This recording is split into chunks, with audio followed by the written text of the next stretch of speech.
Da se razumemo, sve što se ovdje bude reklo predstavlja strogu poslovnu tajnu. Zašto gledate u mene? Da bismo se dobro razumjeli. Poslije jednog dužeg perioda agonije i stagnacije, mi smo jutros definitivno potpisali naš prvi nabavni ugovor. Bravo. Bravo, samo da pitam, šta smo mi to nabavili? 50 tona ćetenalove po bagatelnoj ceni. Znači sa otpada. Ne, nego iz inostranstva. Kako onda to po bagatelnoj ceni? Jeste, zašto je onda bagatelna cena? Zato što je nabavljeno prošle godine. Znači, užegla. Naravno da je užegla. Nije užegla, naprotiv. Vrlo je sveža, dabome. Lepo pakovana i ukusna. Uostalom, može se pogledati. Izvolite.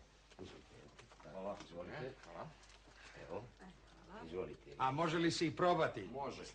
Ja, molim vas, hoću ovo da pitam. Molim vas, ako mi nemamo novaca, ni za jednu rolnu toalet papira, nego ja lično svoj donosim od kuće, molim vas, odakle nam toliki novac za ovu ćetenu albu? Jeste, stvarno, čime smo platili ovoliku albu? Pa nismo platili. A kada ćemo? Hoćete objasniti, Ciganoviću? Da, naša obaveza plaćanja dospeva za 30 dana. Ako u tom roku rasprodamo zalihu na malo i za gotovo, razume se, a po ceni koja već od srede skače za 70%, isplatit ćemo sve obaveze i ostvariti abnormalnu zaradu od 5:1. Da, pošto je sve manje više abnormalno, mogući da je zarada bude takva. Samo me interesuje kako ćemo prodamo toliko brdo ćetenalve ovako na brzaka. Đorđević, hoćete vi uzeti reč? Drug magistar Đorđević je obradio sve aspekte ovog našeg poduhvata i također ekonomsku propagandu. Izvolite. Danas samo potpun kreten ne kupuje alvu ćeten. Hoćete ponoviti, Đorđević?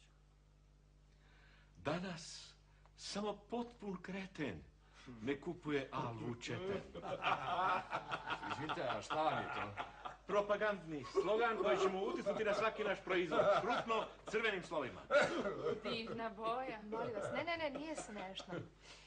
Ja sam zabezeknuta. Odlična reakcija. Ako kupac nije zabezeknut i zgranut, on počinje da razmišlja. A čim razmišlja, ne kupuje. Prvo zato što nema novaca, drugo što mu alva nije ni potrebna. Bravo, Đorđeviću, bravo, odlično. I samo jedno pitanje, mislim. Da? Kupujete li vi tu alvu ćeten? Ja ne. Pak vi niste potpuni kreten, nego ste magistar ekonomskih nauka. Odlično, vidite, slogan već deluje. Njemu te dve reči idu zajedno. Ne, molim vas, meni ta reč kreten ipak je malo prejaka za jednu lepu EPP poruku. I tako nepristojna. Molim vas, ta reč je, drugarice, sve više u upotrebi. U kući, u školi, na sastancima, ima je čak i po dnevnoj štampi. Mi smo je dodali samo ćeten, što će uz kreten ući u uvo. Prihvatit će najpre deca, a onda ovi infantilni, pa svi ostali. Dobro, neko ima tu nešto. Da, ali samo uz lajavce. Opet nas vređaju. Kakvi lajevci, jer to se odnosi na nekog od nas ovde. To su kola sa megafonima, koleginice. Narod ne voli da čita. Štrecne se tek kad mu laneš u uvo. Ja sam od jednog magistra ekonomskih nauka očekivao jednu dublju analizu ili bar suptilnija rešenja. Mojas, bez sredstava za transport, bez novca za propagandu na televiziji, nikakva dubina, nego alvu u šake pa na ulicu, pred škole, na sanduk, pred stadione, samo prst u oko i lajavac u uho. Samo me interesuje, kako ćemo da izreklamiramo kada mi je čistka prepolovila brojno stanje? Razjurili smo tolike ljude. Ne, mi smo razjurili neradnike, a radnike hoćemo da primamo. Tako je. I računam na sve vas. Znači, ja da lajem. Ti šta, vi treba da potegnete, da zapnete, da nosite, ako treba i da lajete. Da. Jer mi smo na putu preporoda.